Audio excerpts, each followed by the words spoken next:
Once again, thanks Big Grow Communication team for organizing this event and handing me the opportunity to moderate the discussion between the industry experts. It's been a privilege.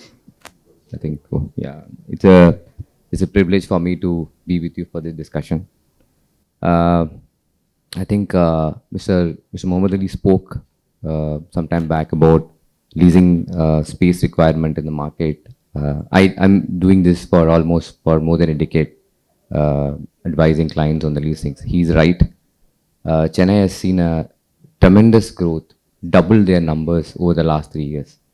I'm not sure how many people know about stats on the business, office leasing business. Just will take about a minute on this. Chennai was always about 3.54 million square feet of space, happens throughout till 2021, 22. I think in the last 3 years, Chennai's clients have taken spaces to an extent of 9 to 10 million square feet. So you can imagine the kind of growth we are witnessing in Chennai. And that's going to increase the need of apartments or housing projects. And this scenario is going to be maybe 23 or 22. We thought this is just one of the case. It's not.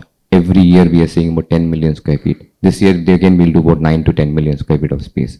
It's doubled.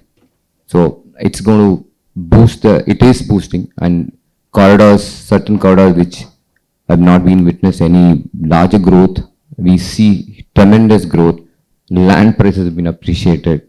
The apartment prices have skyrocketing. So that's the growth we are seeing in Chennai. So with that note, probably I move on with the topic. When we talk about future building, it's a vertical growth and it's a easy picture to just taller buildings. But the real story is, and the reason we all are here, is that our city is asking for something much deeper. Today, vertical growth isn't just about height. It's about imagination. It's about building that learn from their environment, adapt to the people needs, reduce their own footprint, and give back more than what they take. So, and I think we are lucky here today that we have with us people who are actually making the future real, and leaders who shape skyline, push energy boundaries and engineering boundaries, and design experience and redefine urban life. Thank you so much for being a panelist, sir. So with that, we can straight away jump into the discussions on the agenda for today. So I think the first question I will ask Mr. Venkat, who is the founder and principal architect of Nataraj and Venkat Architect. Sorry. As cities continue to raise vertically, what does future ready really mean in context of tall buildings, sir? Hi, good evening, all of you. Quick recap. What is a tall building? Chennai never had tall buildings. It was always the tallest building for many, and let me tell you that I've been practicing for 45 years, so I've seen building growth. Tallest building at one point of time was 7 floors, 8 floors. Oh, you're going 8 floors? That's pretty tall. Until Hiranandani came into the picture. Hats off to them. Hiranandani Gardens, opposite Siriseri, 24 floors. People were dreading to go there. But today, for a resale, it's the 24th floor or anything above the 8th floor that sells at the maximum price. So what it means is, Chennai is accepting a tall building, and it's been accepting it over the last more than about 12 years now. So it's no more 26, it's now 40 and 50, right? If you ask me, as I said, I have to read it out because I'm not such a great speaker, so I have prepared something. After 4.5 decades in practice, I've learned that being future ready is about resilience. It's just not technology, but it's about designing buildings that adapt to changing climates, evolving uses, and shifting urban patterns while keeping people and context at the center. Now, having said that, I'm not a great speaker. It's one of my colleagues who's prepared this speech. I must give him credit. Thank you. Thank you so much, sir. My next question is to Mr. Kapil. Uh, Sir, in your view, what's the biggest misconception about vertical growth, and what should we be rethinking about it? Biggest misconception about vertical growth? Well, one generally assumes that the higher you go, you reduce density, you achieve more open space. But I think most of us have to keep in mind that the need to go higher and higher is not entirely valid very often. You can just as well achieve, as Naresh mentioned, Naresh is not here, but I quite agree with what he said, where if you have a judicious mix of height and spread, you can achieve the same density, you can achieve at far lower cost, because the higher you go, I find there is a disconnect between the people who live in a building like that. The sense of community tends to diminish in some ways, in some aspects. You know, so having it a little more low-rise is something I personally prefer, especially from an Indian context, because as you go higher, your costs go up, your maintenance costs are higher, and unfortunately we are all designing not for an Indian climate, we are designing for a Western climate, which most people who buy, especially in the mid-size or lower mid-size apartments, the 4 crore, 5 crore, that range, people who are buying as an investment for youngsters who are starting out in life. They don't realize what they're getting into till they actually move in. When they realize costs to run your air conditioning, glazing is going from floor to ceiling, you know, so stuff like that we're tending to lose track of. So I think that you need to find a judicious mix rather than just going higher and higher. Very often the height comes up. Sorry, one more point is that this thing about price, most builders might not like what I'm going to say. Floor rise. Not just floor rise. I understand that more higher you go, the more money there is. That's right. But what I was getting at, Venkat, you interrupt.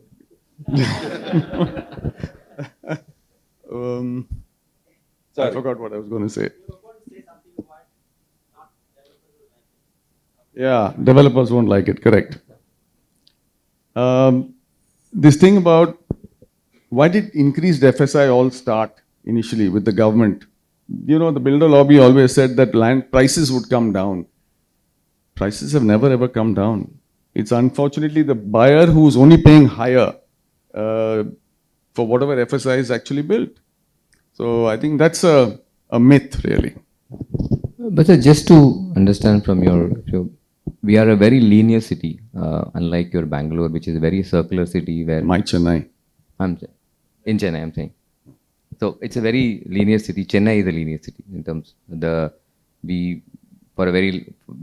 for a couple of years back, maybe in last decade, 2 decades back, Paris Corner was our city center. It's kind of moved toward Nungambakam, and the entire growth is happening towards the OMR or that side.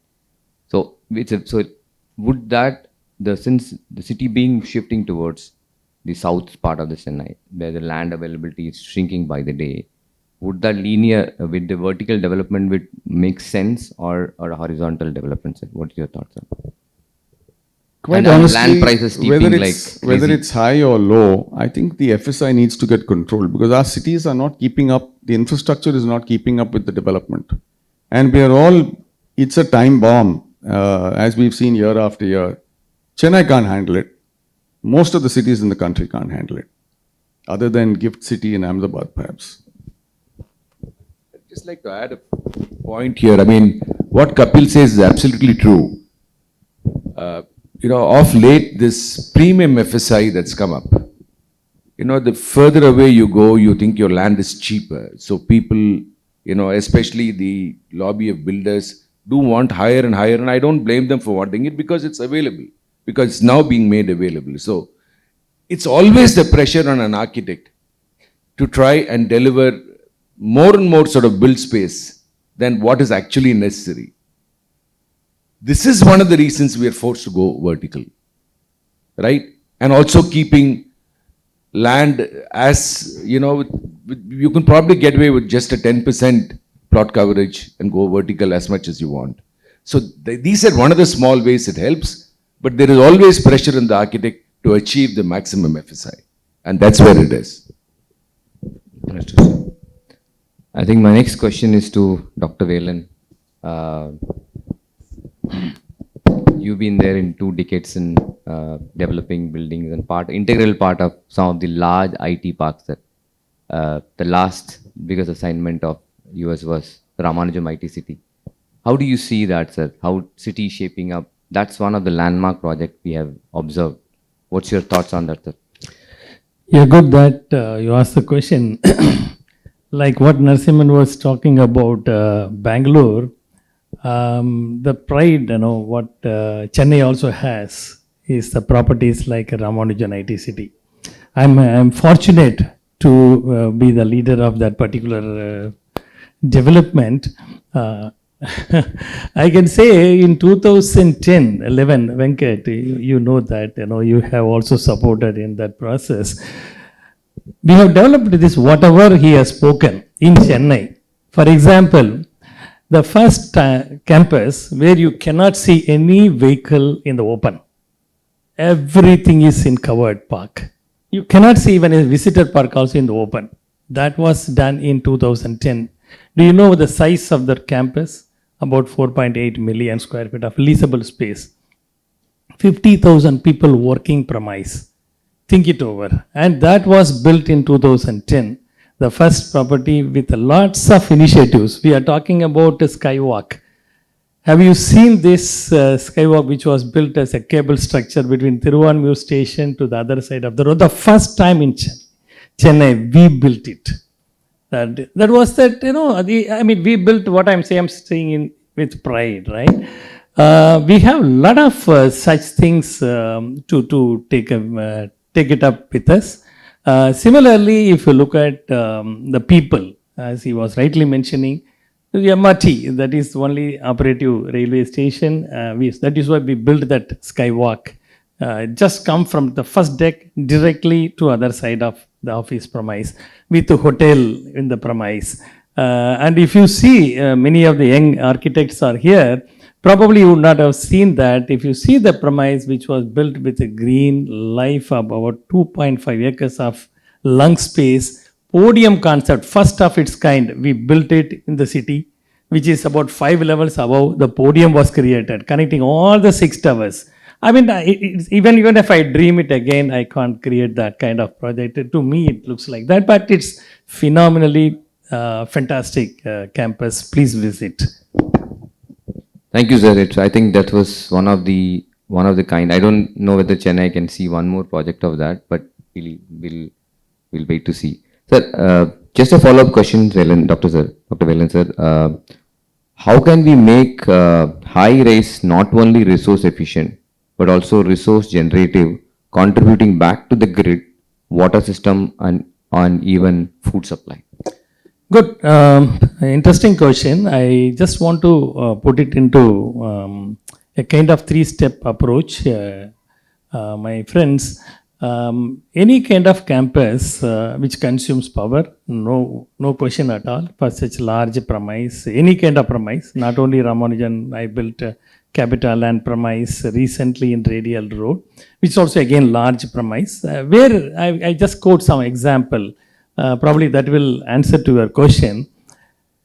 See, when you are thinking about the campus, energy, water, and another one you mentioned was waste.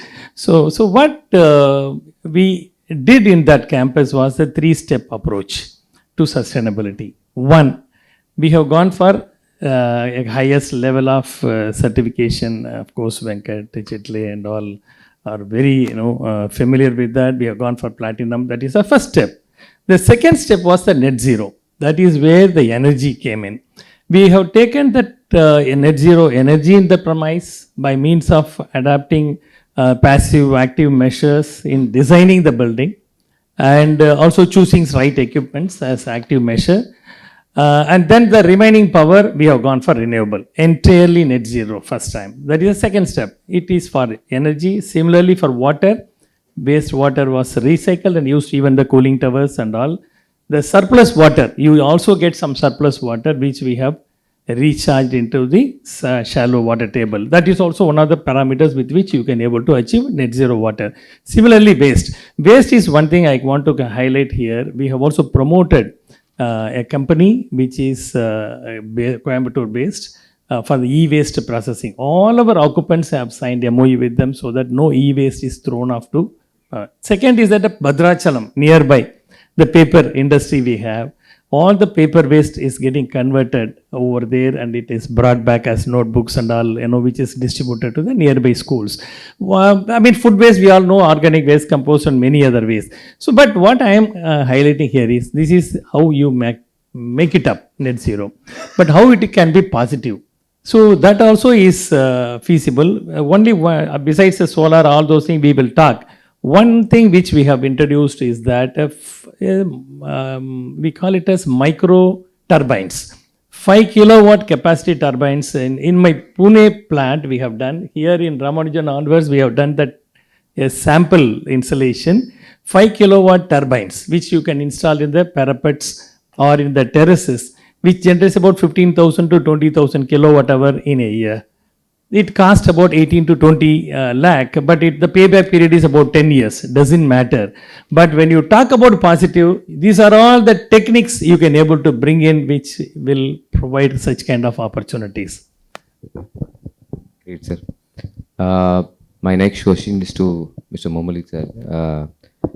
Sir, what do you think the third master plan focus will be? That looks like it's more a vertical. They want to encourage more of the vertical growth, and how do you see this boost up the growth of the city, sir? Yeah, with your permission, can I answer the other one also? Like, the Perfect, sir. resource from resource efficient building to resource generating building, right? Just wanted to add one point, sir. We have signed an MOU with Professor Junjunwala of IIT Incubation Center. So they are doing a research on the energy, whatever we are using, the byproduct of the energy. They are capturing it and then reusing it to the building. For example, if there is an air conditioner, it gives cool air inside, but it gives hot air outside. Okay, that hot air they capture and then they bring it back to your stove or burner or wherever it is, right? And if there is a heater, like water heater, it gives you hot water, but it gives you cool air outside. For example, I have an underground room in my house where I have my hot water generation plant. If you get inside the room, it's cool. It's like an air conditioned room. It gives us hot water out, but its byproduct is cool. So they are capturing that and then reusing it.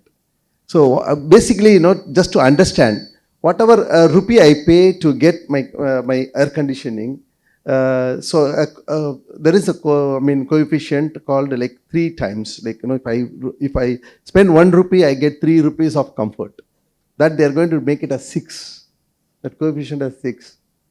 So that's going to be a revolution. So we have signed an MOU for our next project. Probably, we will do that. So that came to my mind. I just wanted to share this because it's not only resource efficient. Now this building will become resource generation, right?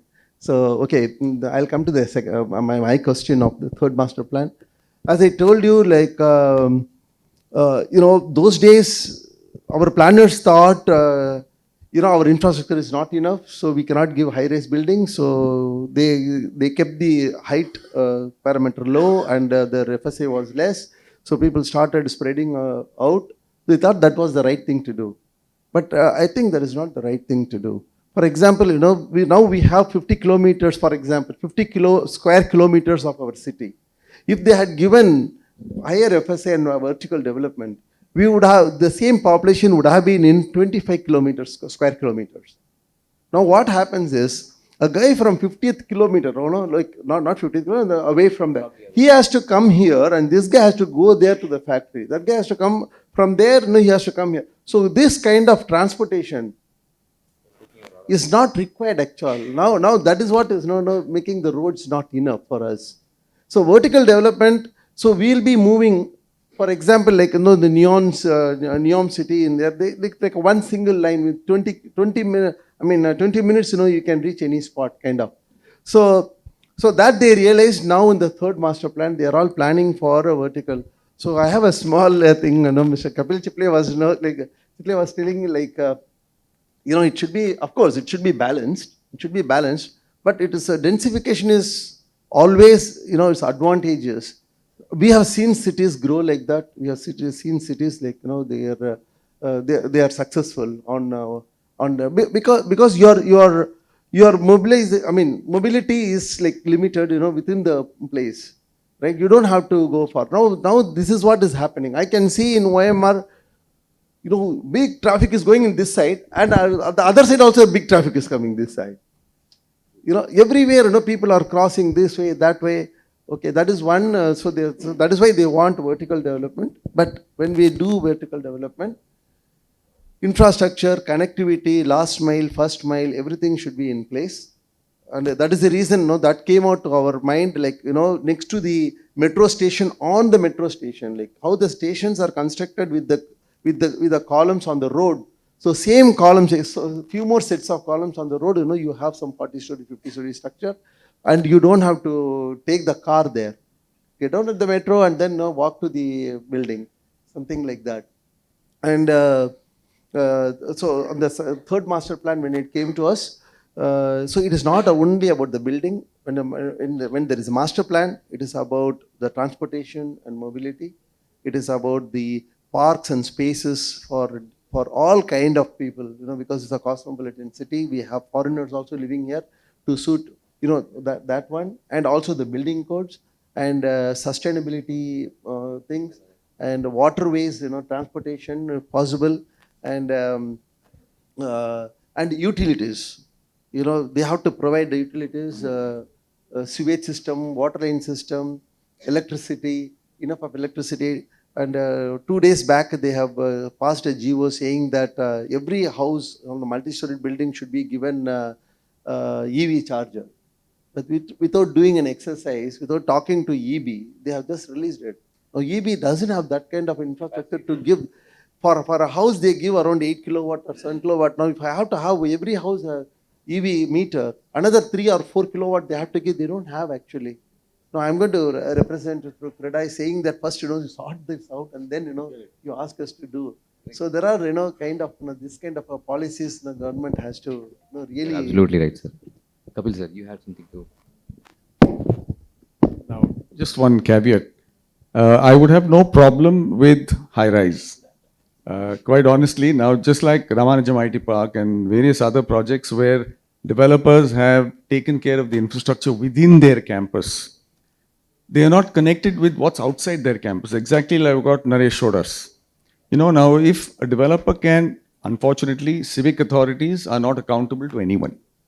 Now, if there is some way that as Credai or as, you can take this up where a developer gets to interact with the local authority over there to ensure that that segment of a development is at least taken care of. For instance, our stormwater drains. Why did we flood even though we've got stormwater drains all over the city? Because some fellow was not paid and he had not cleared the debris from the drain, so it came back on the road. Stuff like that we have to be able to make people accountable for. I would have no problem with height in that case. Balakrishnan sir, you've been heading MEP design for L&T.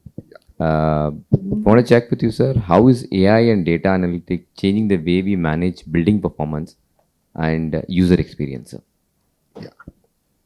Yeah, I'll just start. This high-rise building is going to come in all cities and definitely in Chennai as well.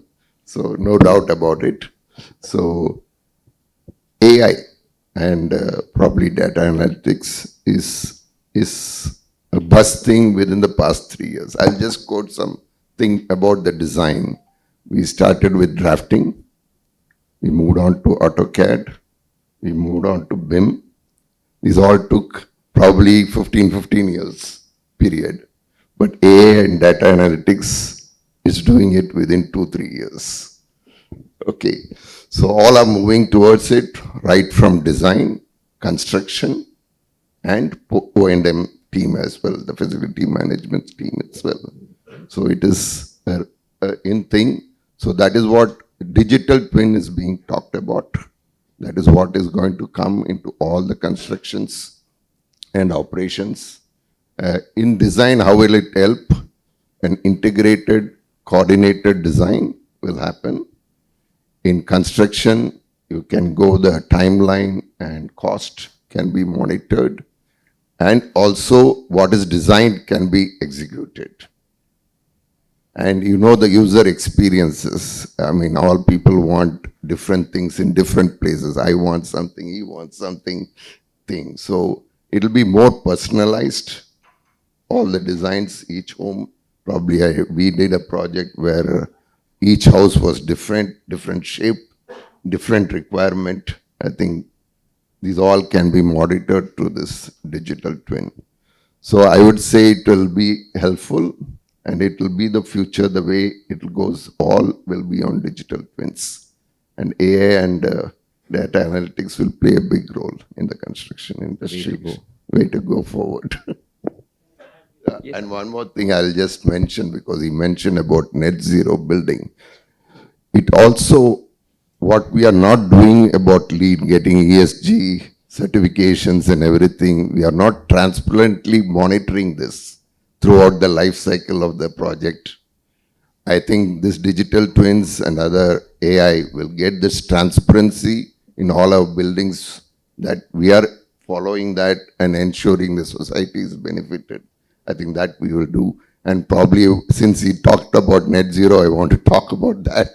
We were the first in L&T. We had the first building, multi-storied building. It is about 45 meters tall. That was the first building certified as net zero carbon in the country. So we wanted to be the first. So we did that. But definitely that's not enough. It got it for design. We want to monitor it through the digital twins. Yeah, good. See, when he was talking about digital twin, I just want to give some sort of experience for all of you. One of the projects which I was involved before my retirement recently, I'm continuing after that. Of course, what I'm doing is right now with Ceebros. See, in capital land, we have used for first time in India, even for capital land, the digital twin, what he is talking about on the design side. There are two twin, we call it as. One is called asset twin, other one is called as operations twin. What exactly the asset twin does? You have to prepare all the drawings right from civil, structural, architectural, MEP. You call any kind of things in 3D. And all those things go into that particular platform as a coded manner. For example, here it is, a light is there, or that valve is there, or air conditioning equipment, everything is coded, numbered. And that will be fed into that particular asset twin. What happens? What's the advantage of this? Even for the life cycle of the building, 30 years, 40 years, if any problem occurs in that panel or something like that, you can just click that panel code number. It gives you entire background of that, when it was built, what was the type of component used, what was the price, when you replace, or what is the preventive measure, everything will be there. You have to feed that. And that information will be available for 40 years in digital form. That's the advantage of asset twin. Operations twin, as he was rightly mentioning, it helps in the performance monitoring of all those equipments or asset on the whole, which helps in the long run for the sustainability or the cost or the enhancement of the life of the asset, etc. That's the advantage of digital twin. Yes, it's very common practice, but in India, see, for example, I'm telling this, digital twin, asset twin is a basic level for even submitting application for the approvals in Singapore. when we were, but first time in India it has been penetrated, it has been brought in. My young professionals in this industry, definitely it is going to be a common practice over a period of time. Especially when we do high-storied building, tall buildings which are going to come up above 60.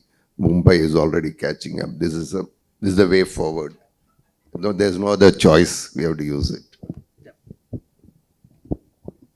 I think with the time constraint, we may have to wrap up this now.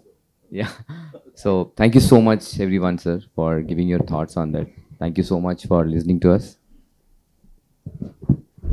If we have any questions, we can take 1 or 2 questions. Any questions? Yeah, can we have the mic there, please? When do we have buildings like what we have in Dubai? Our Southeast Asian nations, Ho Chi Minh City, got 100-story building. Why not never in Thailand? Manila has so many tall buildings. Some landmarks we need. Some kind of landmarks we need. So, demarcate a small area in the city where we will have a 100-story building. You know, Congress grounds. So don't be too much against the multi-storied. I'm not against it at all. I'm for it. But the fact is, we shouldn't lose identity of where we are. See, when you're doing an IT building, or if you're doing something which is high luxury segment, if you're doing something in the luxury segment, you can do all this future-ready technology stuff that you can build into it, because it ultimately all is expensive. As you said, life cycle is maybe 40 years, but payback is minimum of 10 years before you see the, any saving. So when that cost is transferred onto somebody who can't afford it, he needs to know before he gets into it. Otherwise, I have no issues. Sir, why we never had tall buildings is because the rules were like that. Now they're planning to relax the rules. See, you have to have a very big land, because you have to leave so much of setback and then go higher. Now we have given a representation for 60 instead of 20-meter cap, 16-meter cap, so that you can go tall. So that is one thing. And in fact, I said you need only 7 meters. They said no, the fire tenders have to go. Even for 50 floors, the fire tender cannot do anything. Then I told them, now the drone technology is there to put off the fire. Drones can take bombs and things like that, right? So drones can definitely, fix the fire. So wherever required, they can have bigger space, open space, and then wherever is not required, they can have less setback so that the building can go higher.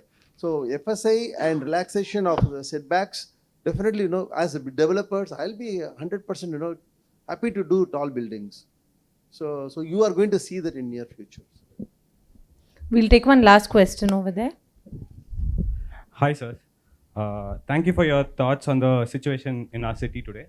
I am architect Gautam. I am from a startup called Modelers Housing. I just wanted to ask the entire panel. We spoke about MEP, drainage systems, sustainability, mobility.